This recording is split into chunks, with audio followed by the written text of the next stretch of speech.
بسم اللہ الرحمن الرحیم الصلاۃ والسلام علیکہ یا رسول اللہ وعلی آلہ و اصحابہ سیدی یا حبیب اللہ۔ یوٹیوب چینل سے قاری محمد ریاض قریشی کا سلام۔ السلام علیکم ورحمۃ اللہ وبرکاتہ۔ سحریاں اور افطاریاں، رمضان کا مہینہ، مبارک مہینہ، رحمتیں ہی رحمتیں، اللہ کا کرم، اللہ کا فضل۔ رمضان کے مہینے میں انسان جو ایک نیکی کرتا ہے، اللہ پاک اس کو 10 کا اور 70 کا ثواب دیتا ہے۔ جو نفلی نماز پڑھتا ہے، اللہ اس کو فرض نماز کا ثواب دیتا ہے، اور جو فرض نماز پڑھتا ہے، اللہ اس کو فرض نماز کے عوض 50 نمازوں کا ثواب دیتا ہے۔ یہ اللہ کی رحمت اور اس کا کرم ہے۔ کوئی بھی انسان مسلمان جو روزہ رکھتا ہے اور اللہ کے حکم کے مطابق روزہ رکھتا ہے، اللہ اور اس کے رسول کے حکم کے مطابق روزہ رکھتا ہے، اس کے لیے اس کا اجر اور ثواب انتہا کا۔ جو عورتیں گھروں میں بچیاں مرد حضرات جو سحری اور افطاریاں بناتے ہیں، سحری بنانے والی عورتیں، بچیاں اور افطاری بنانے والے عورتیں، بچیاں، اس میں جو بھی شامل ہوتا ہے، جو بھی اس میں شامل ہوتا ہے، جس کا پیسہ خرچ ہوتا ہے، کوئی بازار سے سودا لے کے آتا ہے، برتن دھونے والا ہو، آٹا گوندنے والا ہو، پراٹھے بنانے والا ہو، دسترخوان لگانے والا ہو، پانی پلانے والا ہو،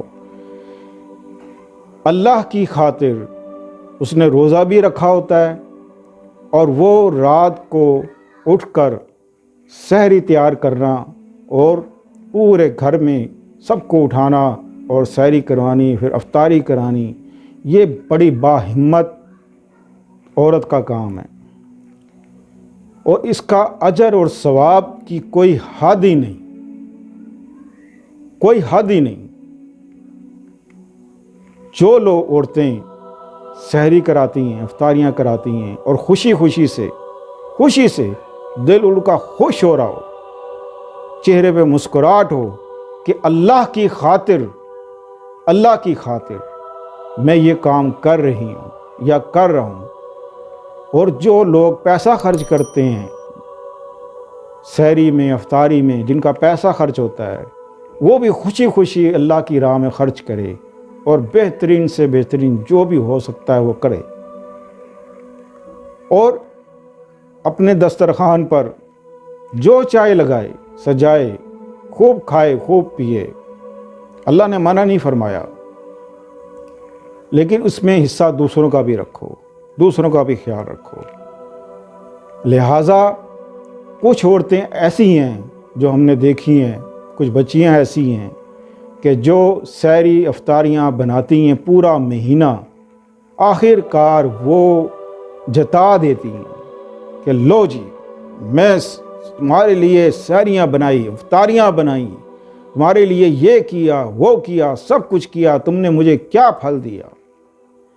بس اس کا یہ کہنا اور پورے مہینے کی عبادت وہ رائگاں چلی جاتی ہے، صرف اس الفاظ پر کہ اس نے پھر اللہ کی خاطر کیا ہی نہیں۔ جو اللہ کی خاطر کرتے ہیں، اللہ کی رضا حاصل کرنے کے لیے وہ یہ کام کرتی ہیں، وہ دوسروں کو طعنہ ہرگز نہیں دیتی۔ بھلا یہ کیسے ہو سکتا ہے کہ تم اللہ کی خاطر کر رہے ہو، وہ پھر جتاتے ہو انسان کو، اپنے گھر والوں کو، کیا میں نے تمہارے لیے سحریاں بنائی، افطاریاں بنائی، محنت کی، اور تم نے میرے ساتھ کیا سلوک کیا، میرے کپڑے نہیں لے کے دیے، میرا سامان نہیں لے کے دیا، میری عید کی شاپنگ نہیں کرا کے دی۔ اس طرح کے الفاظ بول کر پورے مہینے کی عبادت ضائع کر دیتے ہیں۔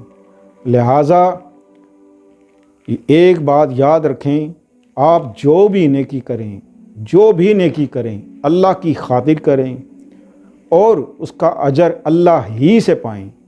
حل جزاء الاحسان الا الاحسان، نیکی کا بدلہ سوائے نیکی کے اور کچھ نہیں۔ اللہ کا وعدہ ہے جو بھی آپ نیکی کریں گے، اللہ اس کا اجر آپ کو ہر حال میں دے گا، ہر حال میں، دنیا میں بھی اور آخرت میں بھی۔ تو ہمیں دنیا بھی چاہیے اور ہمیں آخرت بھی چاہیے۔ اللہ تعالیٰ سے دعا ہے کہ اللہ پاک اس ماہ رمضان کی برکت سے تمام بیماروں کو شفائے کاملہ عطا فرمائے، اور جس کی جو دلی حاجت ہے، دلی مراد ہے، ہم اس کے لیے دعا گو ہیں کہ اللہ پاک اس کی دلی مراد، دلی خواہش پوری کرے۔ اپنی دعاؤں میں یاد رکھیں، ہم آپ کو اپنی دعاؤں میں یاد رکھیں گے۔ رمضان کا مہینہ ہے تو اس رمضان کے مہینے میں کثرت سے اللہ سے دعا کرو، کثرت سے مانگو، جتنا مانگو اتنا کم، کہ اللہ نے اپنے تمام خزانے کھولے ہوتے ہیں۔ اس مہینے میں تمام خزانے کھولے ہوتے ہیں، تو پاک صاف رہو، نماز پڑھو، کثرت سے اللہ کا ذکر کرو، درود شریف پڑھو، استغفار پڑھو، جو دل کرتا ہے آپ پڑھیں۔ ہر حال میں اللہ پاک کو راضی کریں، راضی کریں، راضی کریں۔ مقصد روزہ رکھنے کا یہ ہے کہ تم نے اللہ کو راضی کرنا ہے، اور اللہ راضی کیسے ہوگا؟ جب تم تقوی اور پرہیزگاری اختیار کر لو گے۔